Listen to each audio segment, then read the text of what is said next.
All right, ladies and gentlemen, to wrap up, and I hope that this one works this time. I actually had like 9 minutes, and it crapped out on me for some reason.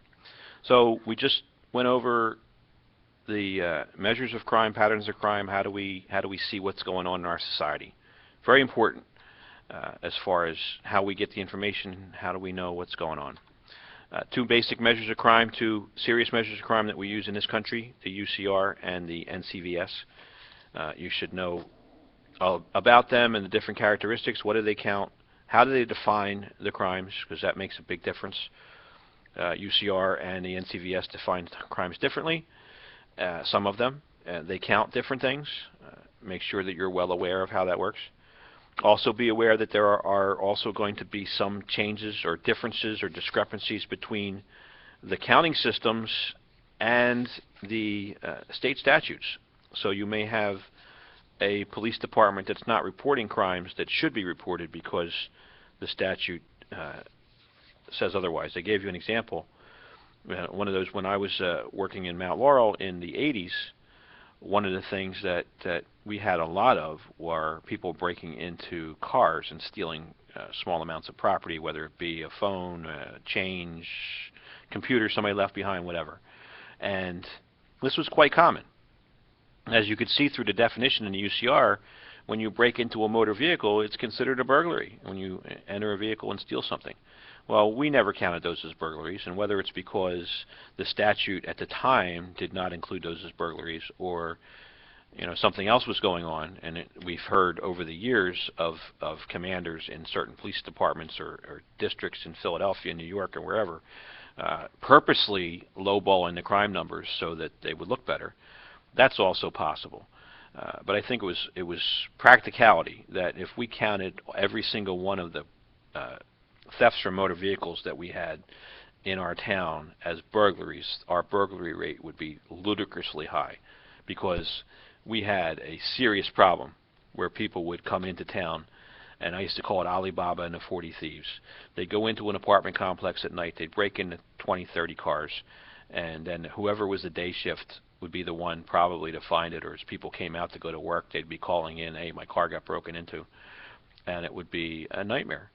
And if you counted all those as burglaries, like I said, the burglary rate would be like really crazy. So you have a lot of discrepancies. Remember, there's that thing we call the dark figure of crime, which is crime that's not reported, that never makes it into the data.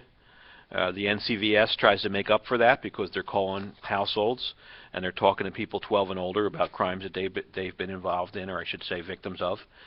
But even that doesn't fill the gap, because it doesn't cover, say, businesses. Let's say a business that you come to work in the morning and your loading dock has like gang symbols scroll all over it. Do you call the police and say, hey, you know what, we got vandalized? No, they probably don't. A lot of places don't even bother to clean it. Or they come to work one day and their vehicles are all scrawled up. Sometimes they don't report it. So there's still a lot of holes. Regardless of which system you use, there's going to be a lot of holes. So be aware of that. We also talked about social dimensions of crime.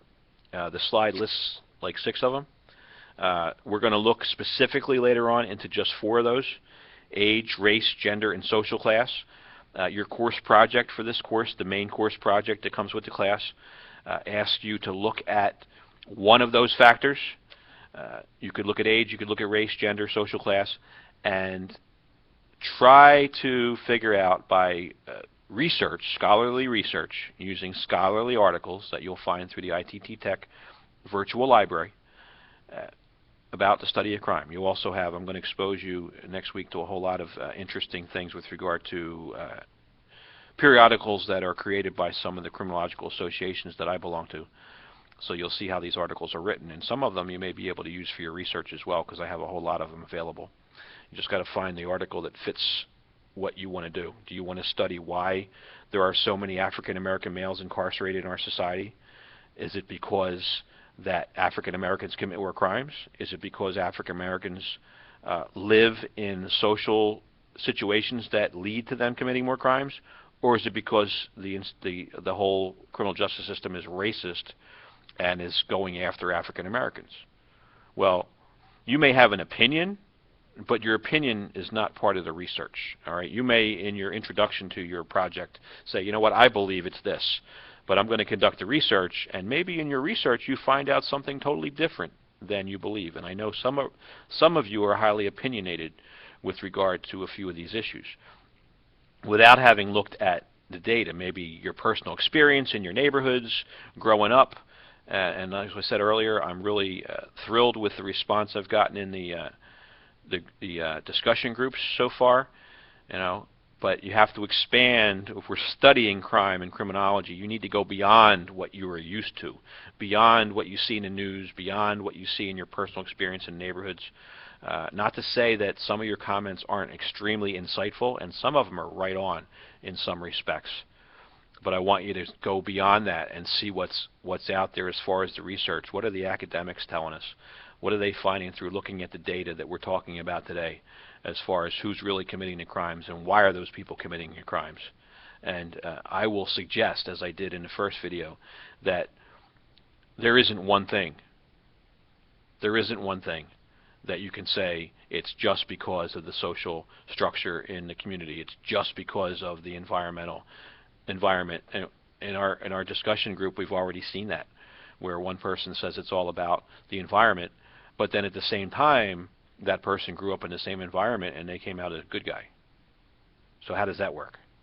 You know, yes, the environment has a significant effect on some people, but if you have great support and maybe can cope, maybe you don't come out a bad guy. So we want to look at all that. We want to try to understand. So your project is going to be about looking at whether you choose age. Why do young people commit more crimes than older people? Is it just because the young people are stronger and healthier and can run down people and attack them? What's that all about? Why does crime start ending after the age of 25? Gender and crime. Why do males commit more crimes than females? Why, when you have your house broken into, or somebody kills your dog, or somebody does something terrible, that we know pretty much it's going to be a male? That's one we know. And are we going to say that's discriminating against the males? No. That's the way it is. Men commit more crime than women, for sure. But then when you look at, some of you may want to look at, well, when you have women that are involved in some really serious, nasty crimes, what made that woman different than the rest of the women? Also, when we look at social class, is it really true that people that live in poor situations, regardless of race, commit more crimes than rich people? Or is it because society is biased and lets the rich people off the hook? And what about the people in between, like me in the middle class? Do people get treated better because of their social status by the criminal justice system?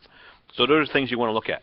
So that wraps up this lecture on Chapter 2, the patterns of crime. I hope you, obviously if you're watching me right now, you did get a chance to see this before our Friday class.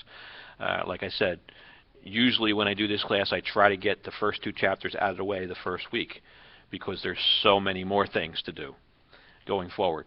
And of course, in this format, you can watch it this week, you can watch it next week, you can watch it right before the final exam, and hopefully it'll be worthwhile. So thank you very much, and I will see you all on Friday.